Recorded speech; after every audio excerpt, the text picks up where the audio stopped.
apps from Safari. Hello everyone, welcome back to the channel, and in this video I'm going to show you how you will be able to download apps from Safari.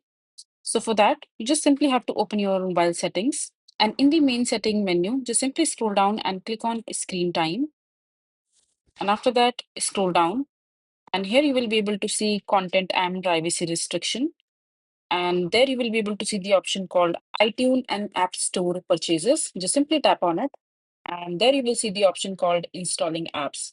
Just simply tap on that, and the setting should be on allowed mode. And once you're done with it, just simply come back and open your Safari. And on the search bar, just simply search for the app that you would want to download. For example, I want to download Amazon. And then you just simply have to go to any of the link. And then here you will be able to see the option to download safely. Just simply tap on it, and the app will be installed in your mobile device. So this is basically how you will be able to download apps from Safari. I hope you find this video to be helpful.